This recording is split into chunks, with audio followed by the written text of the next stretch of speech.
Now, may I request Dr. Chandramohan to start his presentation on the high power laser, which is for the tackling of the large renal stone. So over to you, Chandramohan.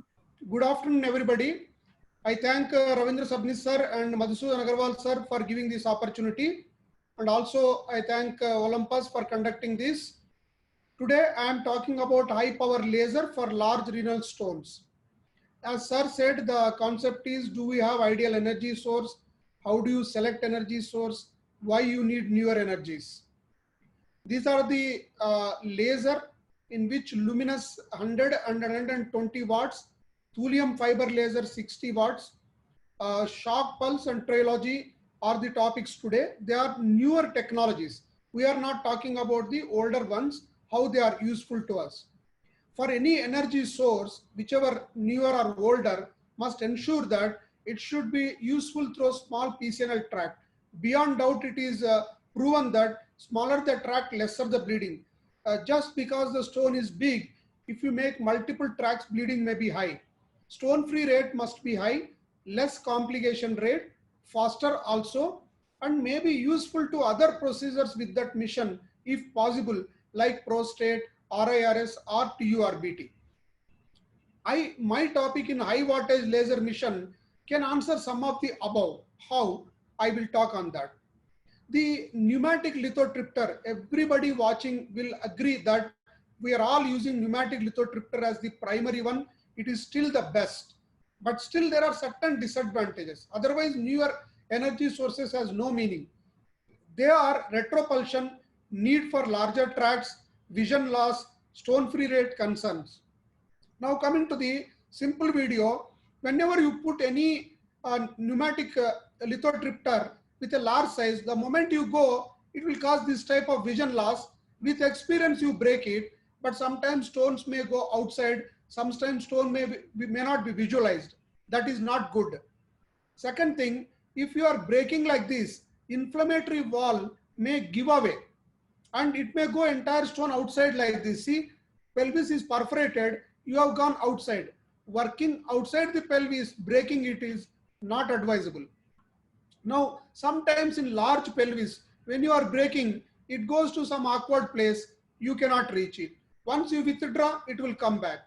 Whereas in laser, it will not be there. Now here retropulsion, whenever you have a bifid system, the ultrasound guided puncture, RGP has not shown bifid system. See, with half vision, you are breaking, you are happy. At the end, you thought that suddenly you have seen one fragment has gone into the deep bifid system, which PCNL cannot be done. If it is with laser, you can draw it to yourself and do it. These are the small disadvantage of pneumatic lithotripter. Now mini perc also, now people say that 18 also mini perc, 20, 22, it's not like that.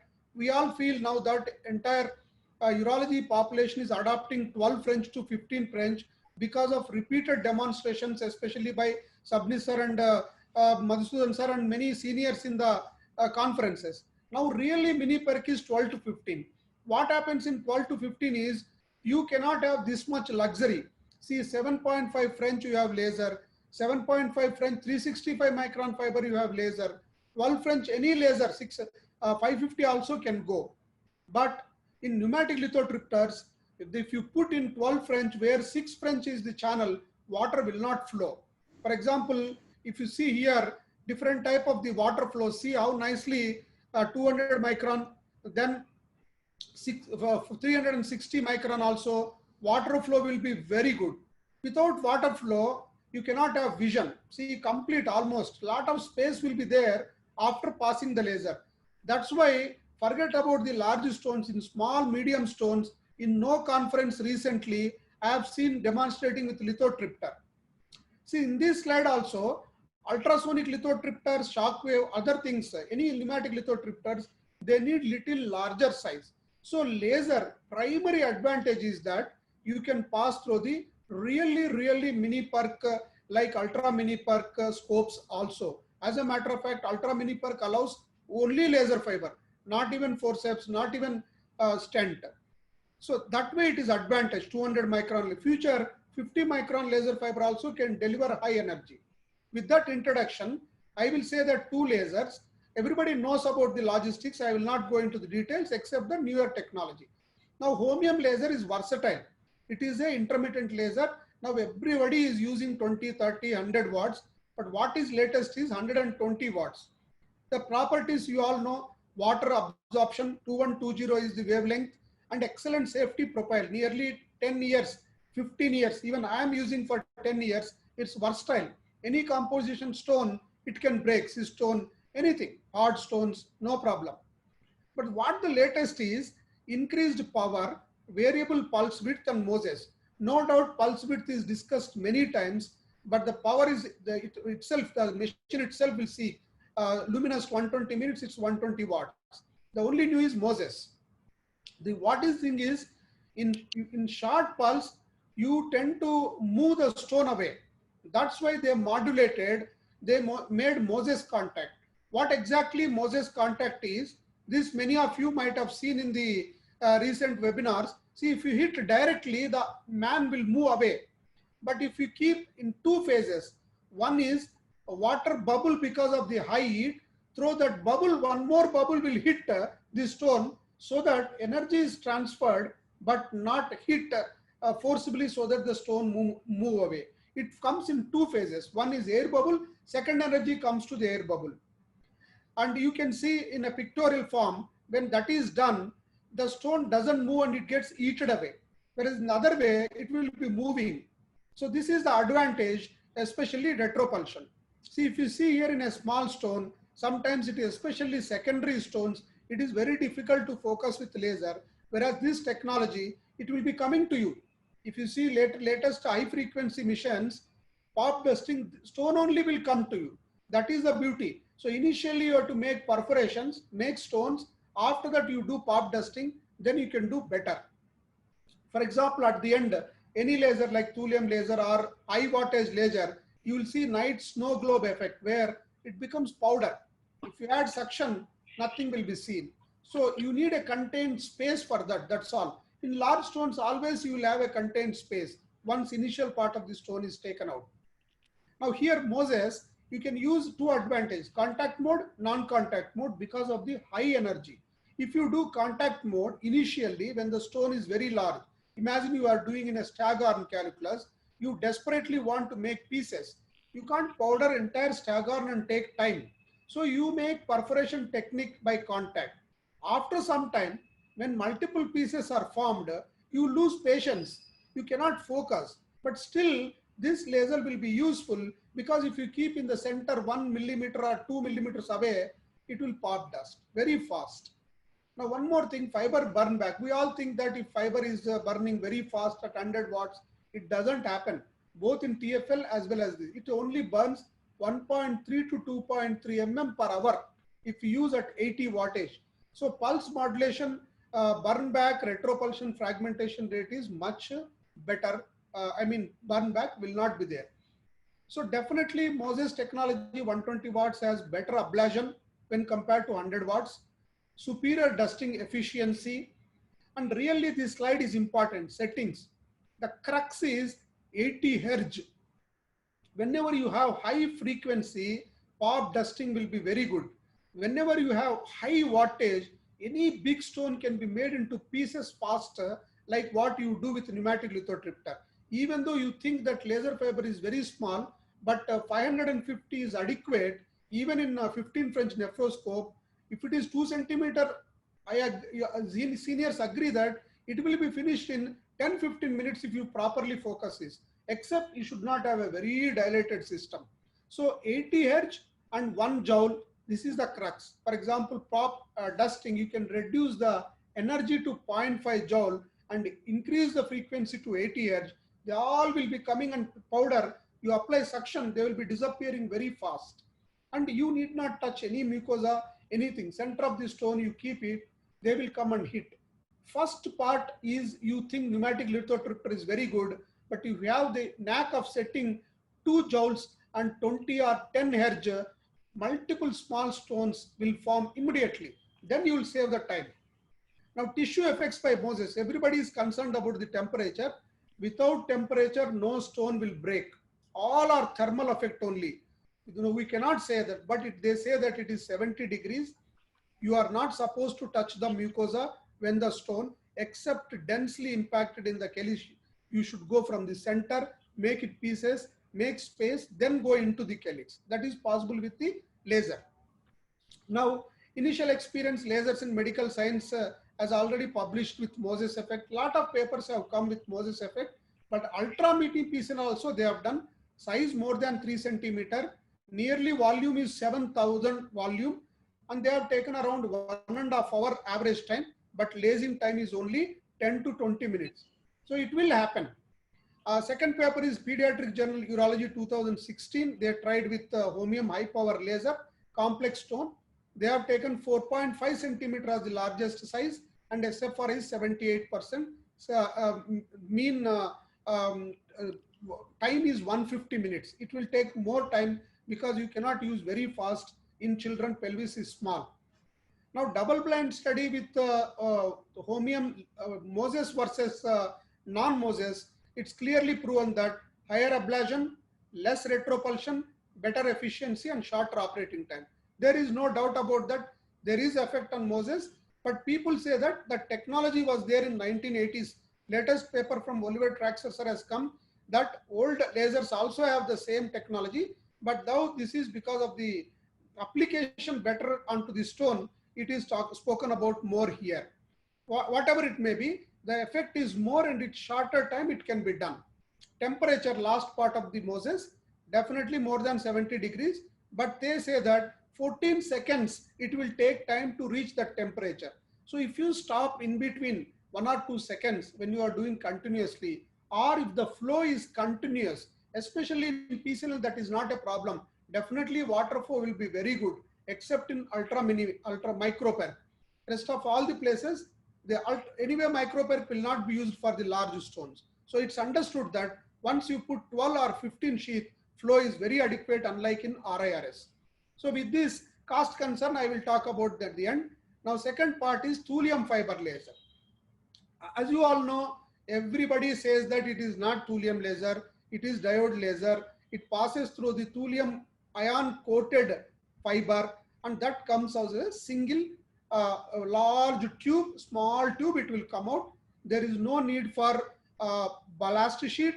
There is no need for cooler. It is a continuous laser, high absorption of the water. That means any water, if you use, it will become vapor, and that vapor is the secret for making the stone ultra dust as well as the fragments. And one more advantage is that it comes as a uniform shape. It's a large base. At a time, large base only will hit. It does not come in pulsatile manner. So all that Moses effect bubbles will not be discussed here. The major advantage objectively is 2000 hertz. You will see it. That means fiber will generate the laser at 2000 hertz. That means high amount of the vacuum, and moving the fragments will be there. That's why pop dusting fastest is with TFL. That's what we want at the end.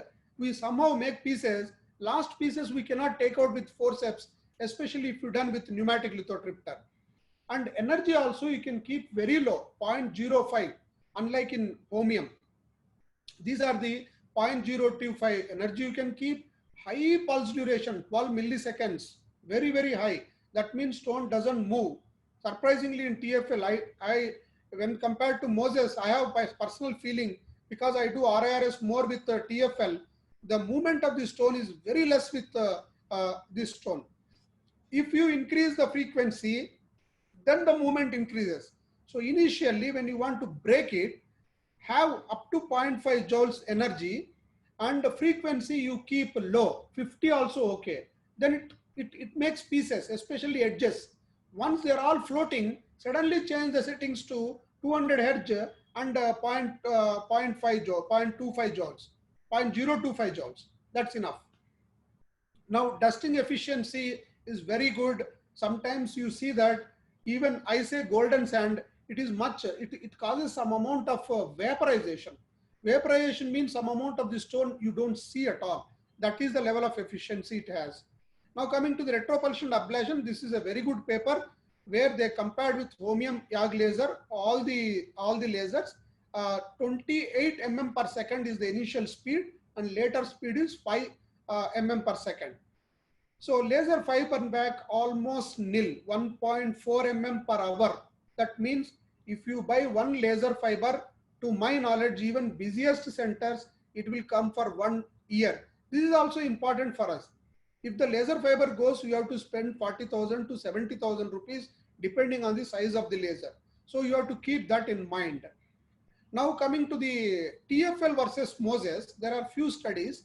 The 100% proven is that ablation rate is faster even with TFL, and retropulsion is also less with TFL. Anyway, I am talking pro for both the lasers, whichever laser works for the large stones very effectively. Again, temperature is discussed again and again. Everybody asks, neither this way nor that way it is proved. But if you have space, if you have movement of this water, if you have outflow, temperature is not a concern. If you have no access sheath or nothing and you are working in a closed cavity for more than half an hour, definitely temperature will rise. How far? The lot of studies are coming, but many studies are favoring the TFL, saying that the tissue damage has not occurred. It is too early. This is the only thing we have to be cautious. And visibility also, if you go to 200 Hz, 300, 500 Hz, you will lose the vision because of the shaking. Now, safety of TFL, clinical experience, there is only one paper again by Oliver Traxler. This is the first clinical paper on PCNL, where their average size is 12. Even though we are talking about large stone, their time is only 23 minutes. Usually less than 20 millimeter stone, it will take less than half an hour. This paper is published in World Journal of Urology just recently. So last part which I am telling is, we all know that pop dusting happens with laser. Everybody feels that this much powder, this much pieces will be there. How will you remove? Just by addition of the suction, you can help it. 99% in supine PCNL that drains by itself. In prone PCNL also, as Sabnis sir says, if you use a ureteric catheter with holes, it is very good, and automatically everybody says that it is suction. What is that? Whirlpool, and as well as the washing machine effect. This is very, very proved that the fragments come out by themselves. Even Make in India, our own Super Perk Sheath per Kaushik Shah is also there. Very useful. Normal. I am very fan of this because all the fragments will come out, and even with forceps, you don't lose vision and you can take it out. So this is the first case. I have 3 videos, each 1 minute only. Bilateral this is the super perk. Children. Nowadays, I am doing more children. This is a large volume. I will show. This is a vectoral syndrome with bilateral stone. Ureteric catheter is kept, and you see the RGP, ultrasound guided. See the RGP. This RGP. See, this is a large stone. 4 stones are there. Naturally, in children, mini perk we do it. You observe here, I have used suction. Very, very classical case. Secondary stones. Pneumatic lithotripter, the stone moves away. In children, if you use more force, it may perforate, dangerous. Here you see, you are not doing anything, touch here and there, automatically it reduces the size, it will come out. Even in the lumen, you can do it. You need not spend in the kidney also, but carefully without touching the. 4 stones have disappeared in 15 minutes. Then we went to the opposite side. This is the classical advantage of large burden multiple stones, especially secondary and smooth stones. Pneumatic lithotripter is little difficult. Now coming to the opposite side, see again puncture is done. Large stones were there in this, larger than this, and if you see the volume, there's a big stone. See, this is what we see. Edges you trim out as fast as possible with high energy, low frequency, and just come out. And even if you apply laser while coming out, it will generate some negative suction and will take it out. So in less than 30 minutes and less than 1 hour, bilateral large volume is removed and stented. Now coming to the supine PCNL, I want to, this is 100 watts laser. This is the large stone. See how it becomes pieces. This is the classical picture of luminous. Only thing is that it wobbles a little bit. When you use high energy, you should be careful. You go to the edge, sometimes you don't appreciate it will be breaking. But ultimately the core strength of the stone is broken, then it goes very fast. Then fragments like this. Once you break the core strength, like pneumatic lithotripta, that takes time. You should not be in a hurry and poke the laser fiber deep, otherwise blast sheet will, the laser fiber gets back burn and blast sheet will go. You have to play in the water interface. All you need some patience. In 10 minutes time, like this, any large stone will be shuttered. Once you shutter, laser functions very well. Now again, one more, the supine PCNL, where you have a big stone, it is going into the upper calyx. See here, the upper calyx is tricky here. If you go into the upper calyx, you have to use flexible nephroscope, which or else you have to do supracostal puncture. Now you see here inside, stone is just going into the, that's why I kept the flexible scope. But when you use laser purposefully, see, it is on the infundibulum of the upper pole, which is at an acute angle. Here, no movement. It is 24 watts only I am using. Just stone volume will decrease and automatically it comes down back to your pelvis. So you need not make an acute bend. See, hardly any movement here at the infundibulum. If you use pneumatic lithotripsy, it goes in. After that, if you cannot see, total procedure goes waste. Again, you have to either use basket, flexible scope, which is not easy. It won't come out. It will be going again back to the same position. With little patience, see, it's coming down. It is showing back of its back of the stone. Automatically, it says that you beat here, you beat here. All the things have come out. Now it is back into the pelvis.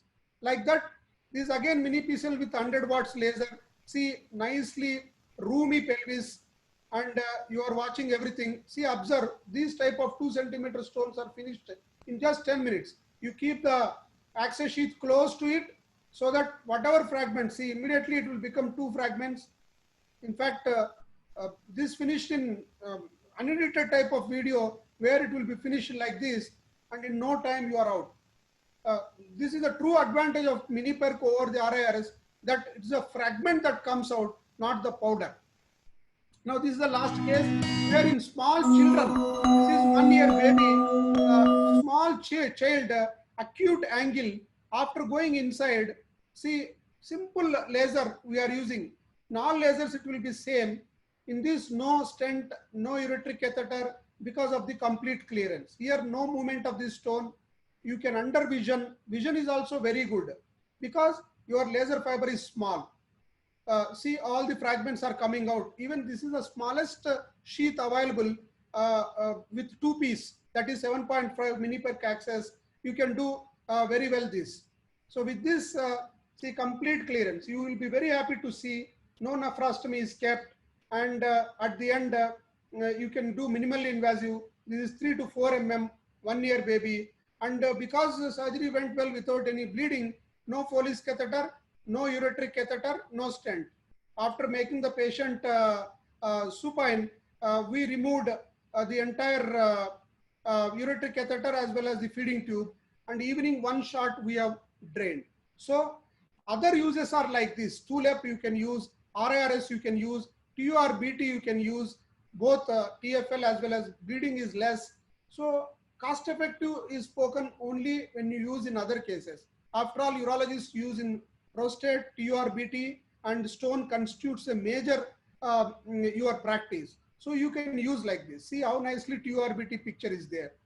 With this, there are certain disadvantages. Heat production and thermal effects are not evaluated properly. Caution advised long continuous activation. Cost concerns are there. Too many clinical studies are not there. To conclude my talk, high energy sources are more commonly used in future in PCNL. Lasers have multiple applications. Technology keeps on changing. TFL now CE approved yesterday only. Moses luminous laser is talk of town. Addition of suction solves many issues. As of now, cost effectiveness is the only issue. I thank Tanuj Pal Bhatia for giving one of the video, and Soundarya Hemnath for helping me in this editing. Thank you once again, Sabnis sir and Madhusudan Agarwal sir. Thank you very much, sir. Thank you, Chandramohan. I think you have shown that how the high power laser is going to come into the picture and how useful it is going to be for the large stones also. Chandramohan, Yes, that sir. you showed that there is the high power laser which is useful for the bigger stone. Now the question which people have in mind is that can you give them the tip how to preserve the fiber, especially when you are using a high power laser? Yes, sir. The important point is when required, use the lower settings. For unnecessarily, for small stone, don't use high settings. Unnecessarily, don't heat the fiber. Number two, continuous activation for more than 4 minutes avoid. Number three, after every 15, 20, 30 minutes, trim half centimeter with sharp scissors. Okay. And number four, don't use the small fiber for stagger, which has no meaning. Use 550 micron. 200 micron will burn away not only, but also it breaks at the entrance point of your nephroscope. These are the four tips. Low energy preferable and small laser fiber no for large stone. Use high energy only when required with a large fiber, and burn back when it happens black. Cut half centimeter and reuse so that flash sheet will not get affected. Chandramohan, the other question is that you have shown this Moses and this thulium laser and all those things. Now this standard 25-30 units watt machine which we use, would you advise to do large stones with that sort of a machine, or you recommend a high power machine? Sir, honestly speaking, if you have 30 watts versus pneumatic lithotripter, I will go for pneumatic lithotripter, because Okay. 20 watts if you have to use for a longer time, and the laser burn back will be there, and mission over a period of 1 or 2 years. Suppose if mission has to work for 3 years, by 2 years it becomes old. Heat, Right. especially holmium, heat generated will be more. So large stones better high wattage. Thank you, Sabnis sir. Thank Thank you. you, Madhusudan sir.